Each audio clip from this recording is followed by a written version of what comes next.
Don't mind your business, mind my podcast, Mind Elixir.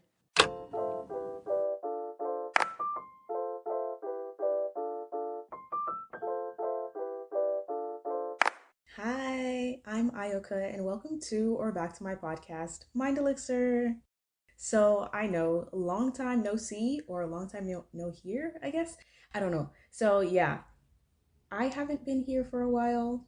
It's been like a long hiatus, I guess. And in this episode, I wanted to talk about taking care of your mental health at school because that is kind of something that I've been struggling with. And I thought that, okay, if I can actually begin to get out of this rut in my life, and like now that I'm beginning to feel better and do better at school and like in life in general, I think that I can share how I'm doing that and it can maybe help someone else out. So, but first, let's talk about my junior year so far. So, people always say that like junior year is the most difficult year of high school, and honestly, they weren't lying. That has proven to be very much true. I think that with like the pressure of having to get your grades in check and then also like finding your niche for colleges because like everyone's like, "Oh my gosh, colleges love diverse students. You have to do this, you have to do that." And all of that, and then like also picking out a college, like I'm getting all these college emails like 2 million a day, and also having to take on like more responsibilities from the outside world, like having to learn how to cook. There's some people that are having, well, yeah, I already know how to cook, but like, learning how to cook better because I'm gonna have to be doing that on my own whenever I move out. And then also, what was I saying? Yeah, learning how to drive. I still haven't learned how to drive. um, yeah, I was supposed to do that over the summer. So far, I can really only like drive to school and like drive to the mall and easy places like that. I haven't really, like, I can't even park for real. And then also, some people are like getting jobs and stuff like that. And it can just get so overwhelming. So I think like junior year is whenever like all this stuff is coming up on you. And then also, some people are like looking for scholarships and stuff like that. So it can just really get overwhelming and become a lot of pressure. And academically, I honestly haven't been getting the grades that I wanted. And that is honestly partially my fault. So I'm taking like most of my classes are advanced or AP level classes. I'll tell you my schedule. First, I have advanced pre-cal, and pre-cal, like my teacher is good, but I am not good at that class. And then I have AP bio. I like that class. And AP US history, AP Lang. I guess that's like English language arts, ELA or whatever. And then I have AP chemistry. This class is so difficult. I barely understand anything. I'm honestly like so scared for that AP test. Like it's like a repeat of physics last year, literally. And it's so hard to find information online for like trying to find help or tutoring or whatever for AP Chem. So it's kind of like hard to get help in that class, especially adding on to the fact that I already don't understand it. And then on B days, I have, oh yeah, AP Chem is on a B day, but I have AP Chem, AP Environmental Science, Medical Interventions, which this is part of like my biomed course because like I'm taking biomed classes each year. And then I have Anatomy and Physiology, which I think that's my only regulars class. Yeah, Anatomy and Physiology, which that is still hard too. Like we just had to know all 206 bones in the body, or all, yeah, we had to know like 206 bones in the body, which I guess that wasn't really hard. It's just a lot of memorization mostly. And like now some of these classes, like I was required to take them because like my school, the program that I'm in, we're supposed to be like so advanced, or like I'm supposed to be in like some advanced program where they encourage us to take higher level classes, but it really wasn't necessary for me to take all those AP science classes at the same time. And I have genuinely suffered the consequences from that mentally and academically. Like, I genuinely feel like I have a test every single week, and like the burnout, the overwhelmingness was really getting to me because it's like you're having to choose between which class you want to study for, or knowing how to distribute your time between like these classes. Like, okay, I have two tests this week, one quiz, which class should I study for? And I have this homework due that's going to take me like an hour, so am I going to have time to study for that or do this? And it can be tough as well, especially since teachers will let some teachers, they'll only let you know like it'll be an A day. We have an A day B day schedule. I think most schools do that. Yeah. So they'll let you know on the A day, and then you have the test the next class period. So it's like 2 days to study. And that's really not much. And if you just get like 1 day behind on homework, then, well, it's over, you know? And this year, it was honestly making me doubt whether or not I'll be able to last in college. Like if I'm barely able to keep up with this level of work, will I be able to do well in college? So like I was feeling super discouraged about that. And something I find that like kind of does help me is just thinking about the classes and like the way it benefits me in the real world, if that makes sense. Well, not necessarily in the real world, but thinking outside of the box, if that makes sense. Okay, so for like A push US history, I just think of it like, okay, history is just telling a story. I'm basically just learning the story of the world, well, not the world, of the US. So just think of it as a story instead of just, okay, I have to know these facts. I have to know this, like that. You know? So, socially speaking, you may or may not have, maybe, I don't know. You probably listened to my episode about like my friendlessness and loneliness, my loneliness era or whatever from last year, and also like I guess the years before that. But this year I actually did make a friend, and I've noticed that having a friend has made me like so much more sociable with other people as well. Like it opens up like a whole world of opportunities, I guess you could say. But also, like, another part of me doesn't even believe it's real because this may seem silly, but it feels like such a drastic change for me to go from literally going in every single class, club, and during lunch, like, with nobody to talk to now literally sharing 5 whole classes with a friend and even working on homework with them after school together. And, like, it may not seem like a big deal, but I am truly grateful for that. Like I literally used to only look forward to the weekends whenever I would go home from school, but now I actually like low key look forward to school because I'm like, okay, wait, I get to see my friend, you know? Also, I joined HOSA at school, which is this health professionals organization. I think I talked about wanting to join it on another episode or earlier. And we have like competitions and stuff, and my competition is actually coming up real soon. It's on Tuesday. So, yeah, by the time I release this episode, I will have already had my written competition. Well, the category that I'm participating in is called CERT, Community Emergency Readiness Training.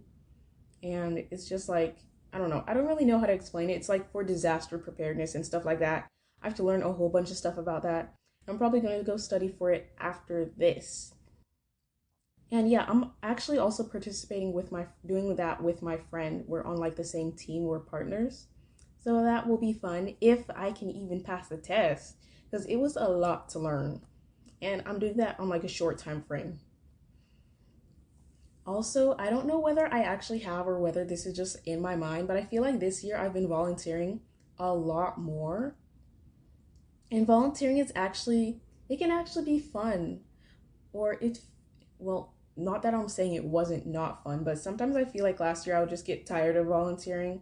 But this year it's been more fun, probably because I've been doing like more fun volunteer gigs, if that makes sense. Like, I think it was around 2 weeks ago, I volunteered at this whole thing that was at the school where they were basically showing off the biomed program at my school, and I got to like dissect a heart and I showed it to the little elementary school kids, and that was really nice. I like that. And they also had like the brain and eyeball, and also of course it was not like it wasn't an actual human brain or eyeball or heart or anything. It was like from a sheep and a cow eyeball.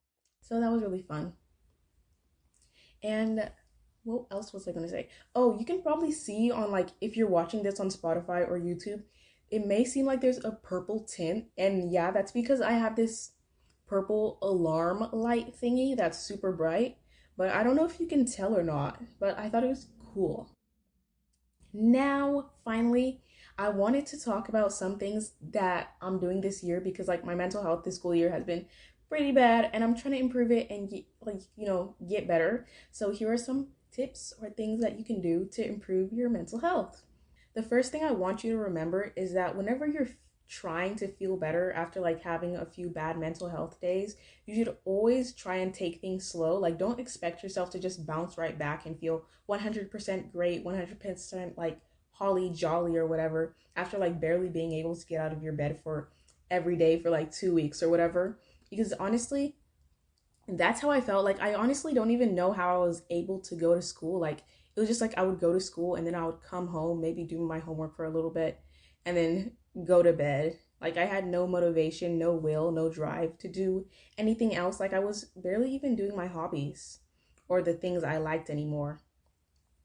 And another thing I would say is to set small goals for yourself. Like, for me, the first thing I did was try and clean my room because it had gotten real bad. Like, at least for me, like, you know how sometimes whenever you step into your room and you're like, okay, is this crunchy thing I stepped on a bag of chips or is it a hanger?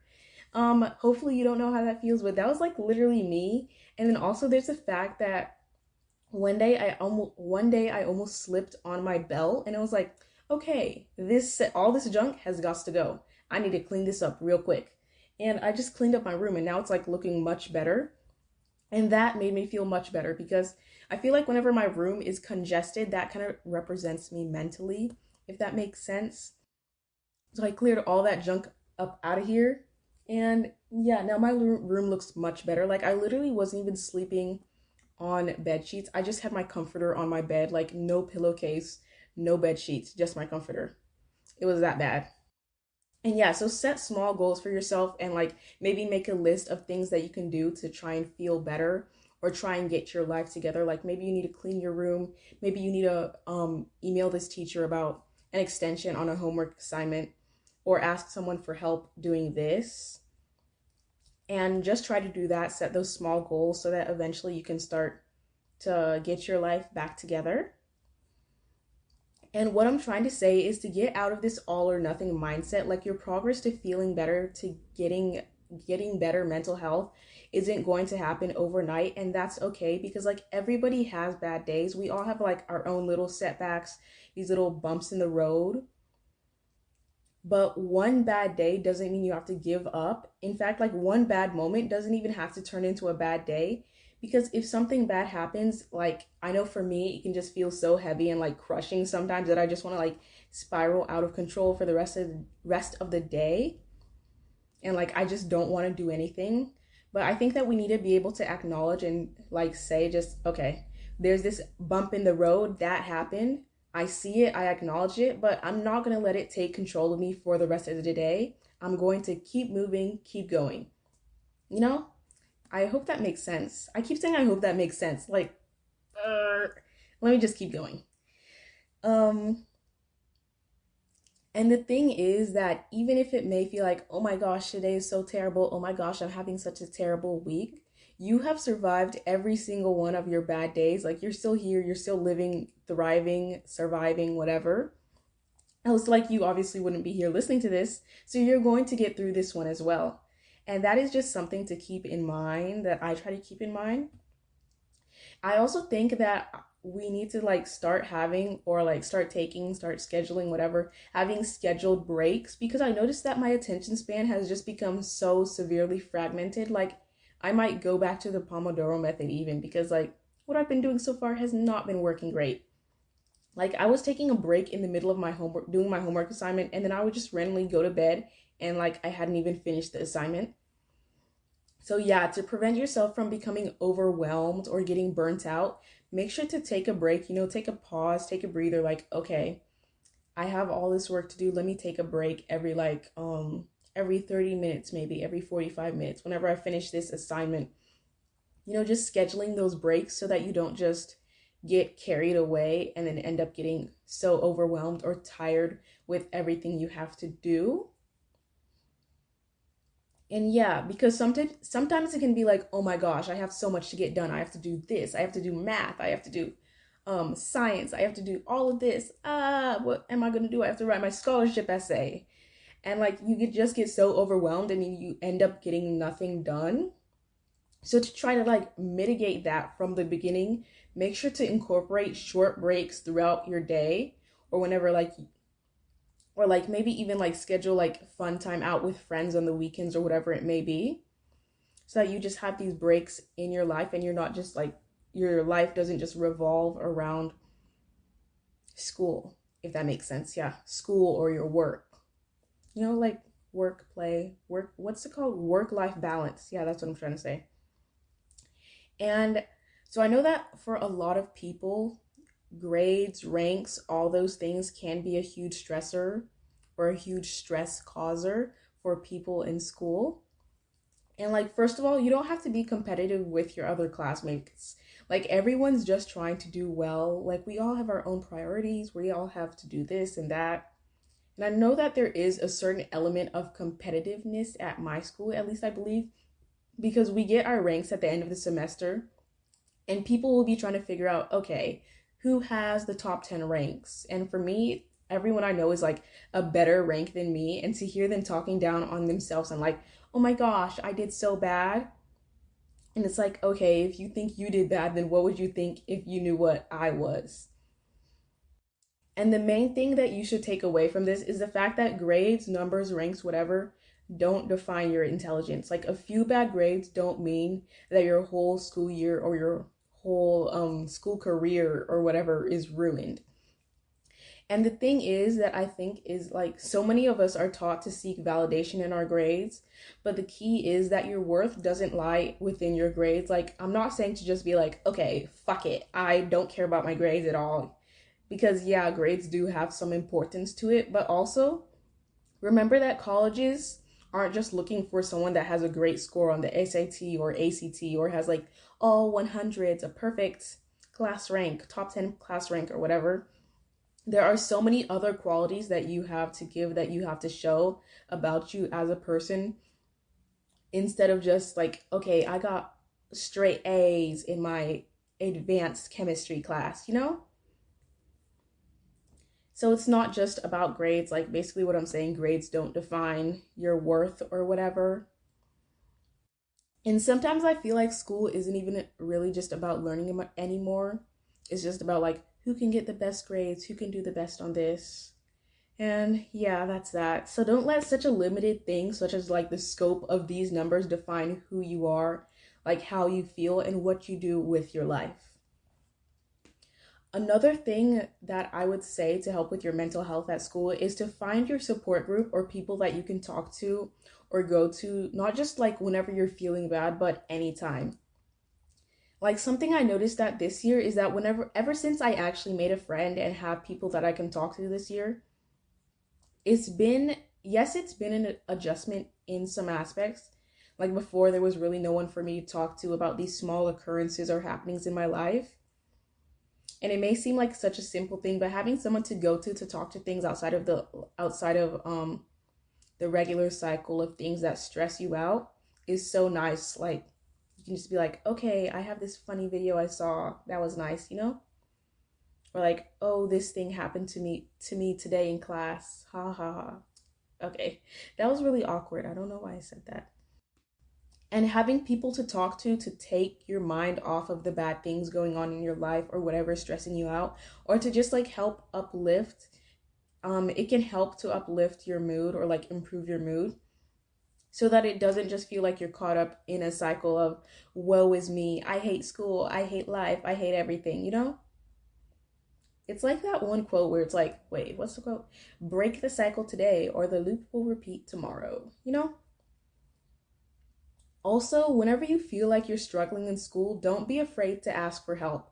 I know that sometimes I get like a bit intimidated or scared to ask for help because I'm like, okay, they might think I'm dumb. But at the end of the day, if I don't ask for help, then I'm gonna be struggling and stressing and even in an even worse position than I was before.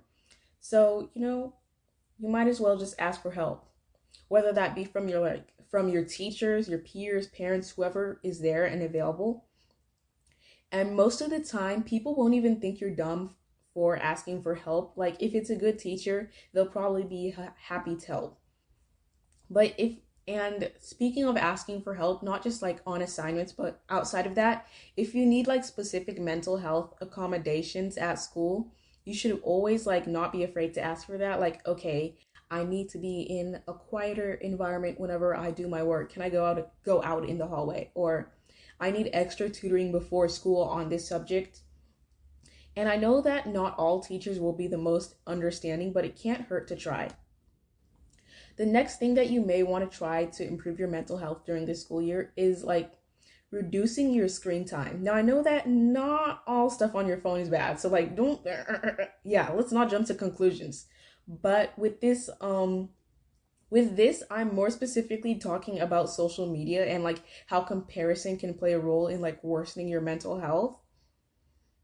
And I'm not going to go too much into it because I feel like I've talked about this so many times before.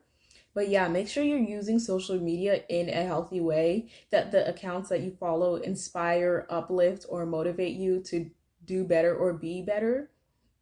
Or even if not that, if it's like none of those things, then they hopefully at least don't make you feel bad about yourself. I don't know why it seemed like so many people are just so scared to unfollow someone. Like, if you don't like the account, then just unfollow it. If the account is like posting harmful stuff, just unfollow them. It's ooh, I just hit my microphone. Yeah, like you don't have to continue to follow someone that makes you feel bad about yourself. I guess if you can't unfollow them, you can always mute them.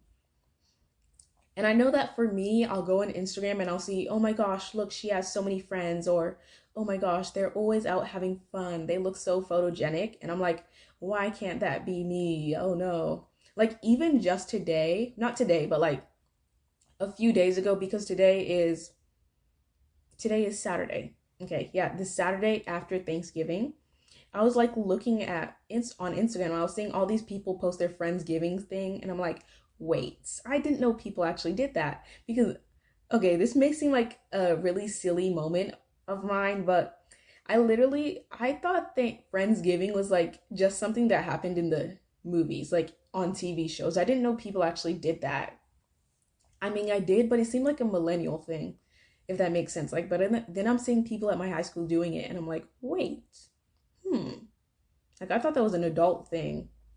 But yeah, or I'll go on Twitter and I'll like just be bombarded with negative news and events and stuff like that. So sometimes I just need to separate myself from all of that for the sake of my mental health. Like, at the end of the day, I just need to stop. I just need to worry about myself. Like, I need to go read my books and stop stalking other people's profiles. You know what I mean? And maybe you do too. So all I'm saying is just try to think about staying in the present moment, and maybe stepping away from things online that are feed um that are negatively influencing your mental health. And speaking of reading, whenever I was like in my not so great mental space or whatever, which has been since like the end of summer vacation to around now, I would like not do my hobbies at all. Like, I just felt so heavy and like constantly exhausted. And I wasn't doing any of my favorite things anymore. But self care and doing the things that you love is so important. Because what is life, honestly, like if you aren't taking care of yourself and doing the things that make your life so much more enjoyable and joyful and, like just sweet in life? So now I'm hoping to have time to finish my crochet project. I was making a bag. It's low-key embarrassing how long it takes me to finish these crochet things. Like, I'm making a bag and it has hibiscus flower on it. Did I already mention this? Yeah, memory loss. I have like the memory of a goldfish. I don't know. I'm making a bag and it has a hibiscus flower on it, and it's blue and pink. And I have like not touched it in so long. I don't even know where the pattern for it is. So I want to try and get started on that too. And also, I want to practice doing hair again and reading my books, because there are some books that I'm reading right now. But yeah, and there's so much more. I also want to like get back into baking, baking on the weekends. Maybe make some cinnamon rolls, try out some new flavors. Also, I don't know if you care, but a series that I've been reading recently is Chainsaw Man. And it's literally about what the title says.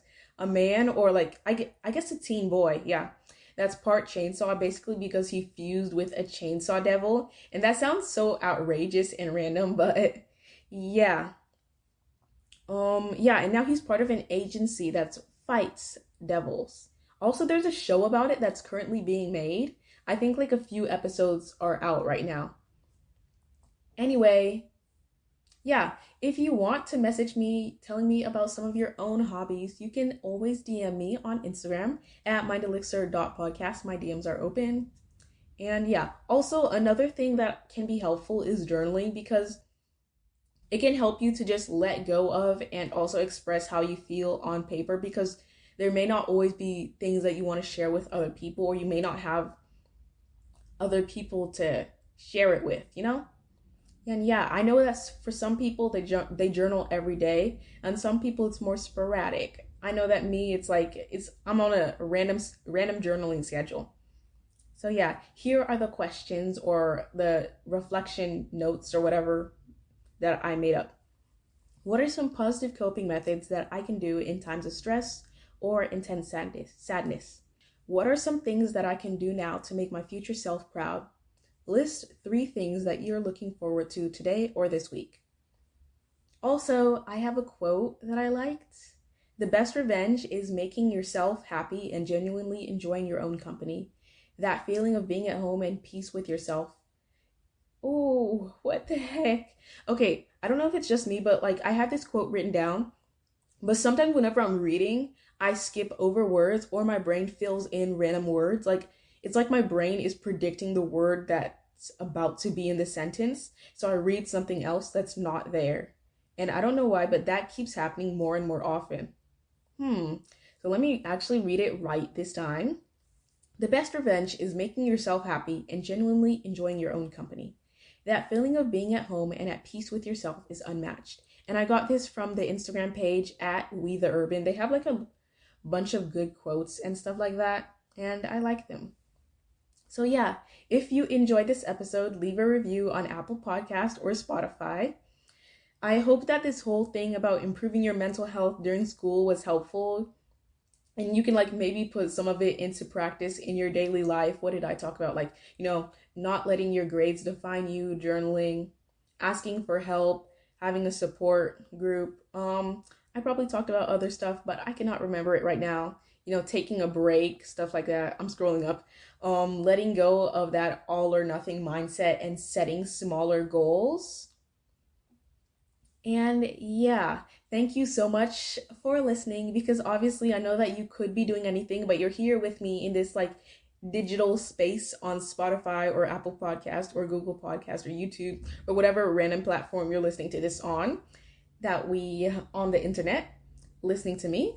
So yeah, thank you. Make sure to follow me on Instagram, YouTube, Pinterest, and have a great rest of the day. I'll see you next time. Bye. Hi, so I just wanted to pop on here and give a little bit of an explanation for why the episode I recorded all the way back in November is just now coming out over a month later. It's because on the week that I was going to publish it, literally a day before, my school computer broke, which was my fault, although of course I didn't do that on purpose. And that's what I use to edit because I don't have my own personal computer. So that computer is what I use to do everything for my podcast. And I couldn't really do anything about that. I had to get a replacement computer for my school and then figure out how to do everything else on there, download the editing app, set up the microphone, all of that. And yeah, I apologize for the delay again.